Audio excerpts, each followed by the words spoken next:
కొంచెం దగ్గర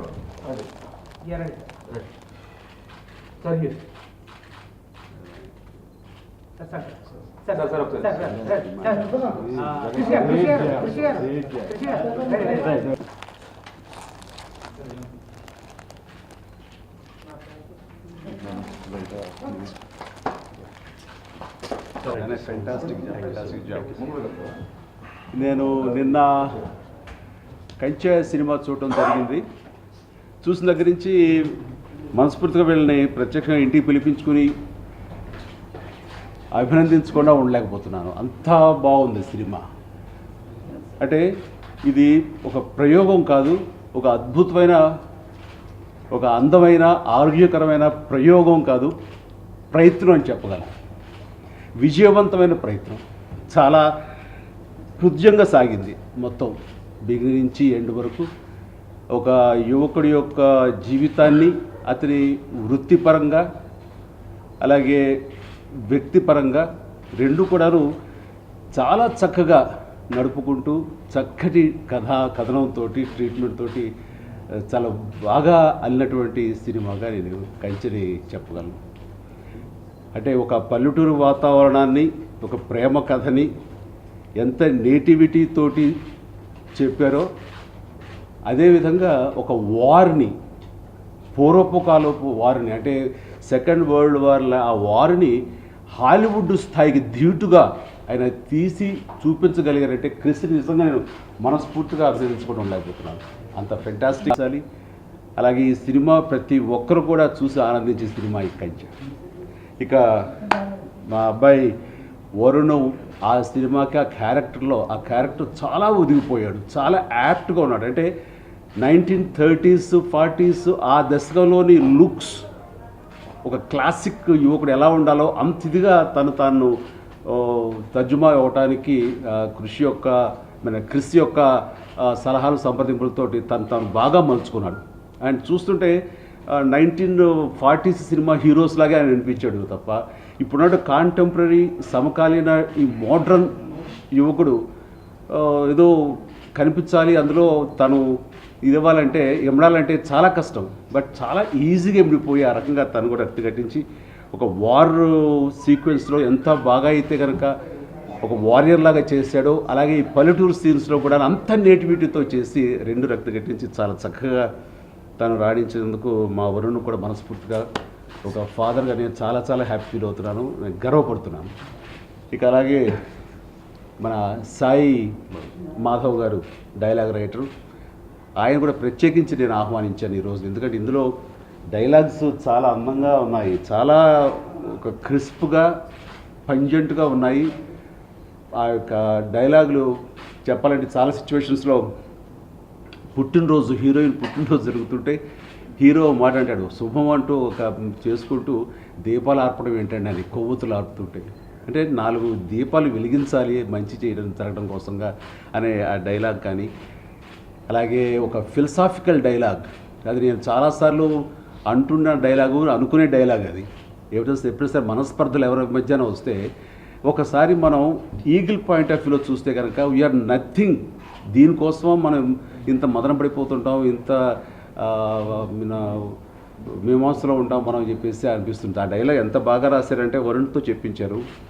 మన దేశం యొక్క, భారతదేశం యొక్క వైశాల్యం అటు ఇటు చూసుకుంటే 2000 చిల్లర కిలోమీటర్లు ఉంటుంది. అది ప్రపంచంతో పోల్చుకుంటే కనుక నథింగ్.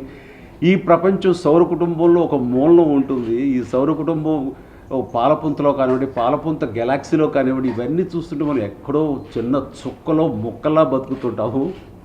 అలాంటిది దీనికోసంగా కొట్టుకోవడం ఏంటి, తిట్టుకోవడం ఏంటి అంటూ ఆ ఫిలసాఫికల్ డైలాగ్ ఒకటి ఆలోచింపచేసే విధంగా ఒక డైలాగుని చాలా చక్కగా ఆయన రాయటం జరిగింది. అదేవిధంగా కులాల గురించి ప్రస్తావిస్తూ వాళ్ళ యొక్క వృత్తిని బట్టి కులాలే తప్ప కులాలు అనేవి ఎక్కడ లేవు. కమతం చేసుకునేవాళ్ళు, కాపు కాసుకునేవాళ్ళు, కాపలా కాసేవాళ్ళు, అలాగే నేసుకునేవాళ్ళు, అలాగే చేనేత, ఇట్లా వీళ్ళ పనిని బట్టి వాళ్ళు కులాలు వచ్చింది తప్ప, వృత్తులు బట్టి కులాలు వచ్చింది తప్ప మరి కులాలంటే ఎక్కడ ఏమీ లేదు అంటూ ఒక ఆలోచింపజేసే విధంగా ఒక చైతన్యవంతంగా డైలాగులు హీరోతో చెప్పిస్తారు.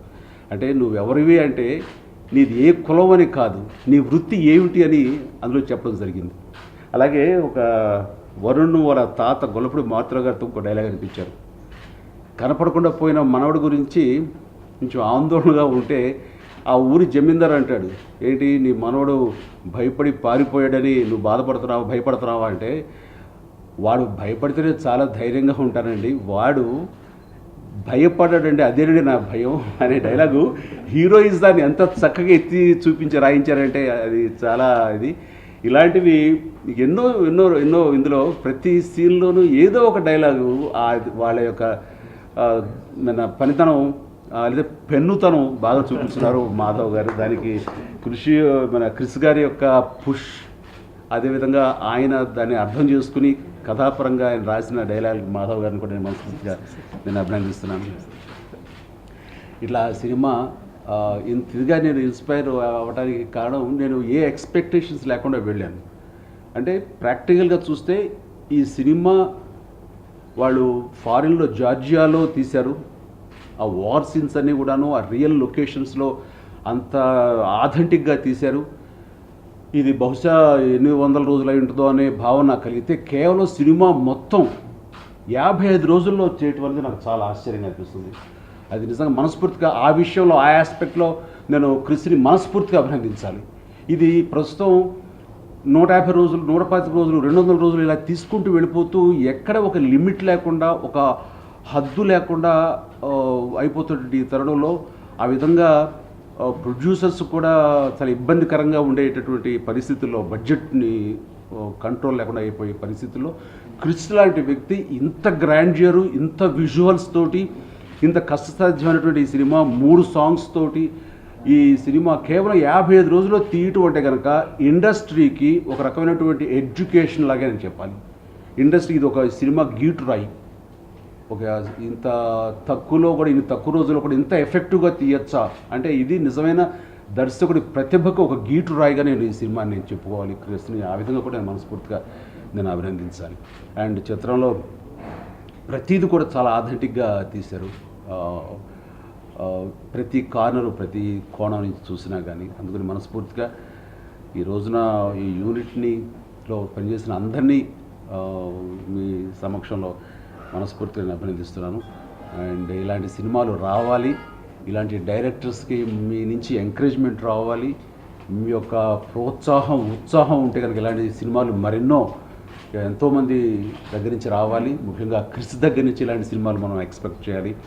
ఇది చక్కటి కమర్షియల్ సినిమాయే అని అనుకోవాలి తప్ప ఏదో క్రిస్ నుంచి క్లాసిక్ సినిమా, క్లాస్ సినిమా, ఏదో ఒక ప్రయోగాత్మక సినిమాని మాత్రం అనుకోవాల్సిన అవసరం లేదు. ఇది ఆరోగ్యకరమైన కమర్షియల్ సినిమాని.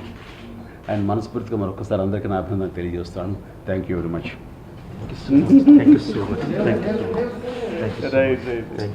మీరే చెప్పండి. ఒక నిమిషం దానా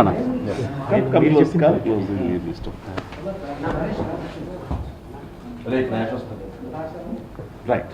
గొప్ప నటుడు, అతిపెద్ద స్టార్, మెగాస్టార్ గారు నా సినిమాలోని ప్రతి డైలాగ్ని అంత చెప్తా ఉంటే నాకు గూస్ బంప్స్ వస్తున్నాయి. బేసికల్గా వరుణ్ చేస్తున్నప్పుడు చాలాసార్లు ఆ కర్రసాము స్టిల్ ఐమ్ ఫీలింగ్ దట్ కర్రసాము చేస్తున్నప్పుడు నాకు చిరంజీవి గారి పోలిక కనిపిస్తూ ట్రై చేశాను. 2-3 షాట్లు అలా చూసుకుందాం చిరంజీవి గారిని డైరెక్ట్ చేస్తున్నట్టు అని.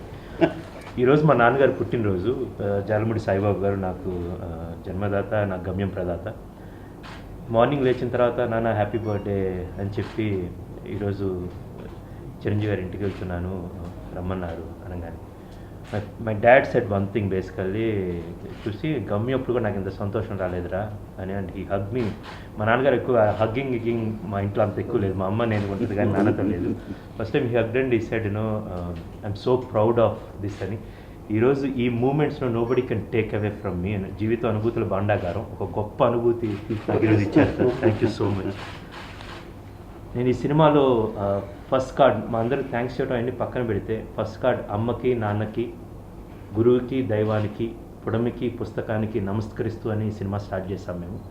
కానీ ఈసారి తెలుగు ప్రేక్షకులకి సెల్యూట్ చేస్తూ, నమస్కరిస్తూ నా యొక్క మిగతా సినిమాలు చేస్తానని చెప్తున్నాను. Thank you so much. కులం అంటే పని, కమతాన్ని నమ్ముకున్నాడు కమ్మోడయ్యాడు, కాపు కాసేవాడు కాపోడయ్యాడు. కుమ్మరోడి కుండ, చాకలోడి బండ, కంసాలి సేత, సాలీల నేత వాళ్ళు మాత్రమే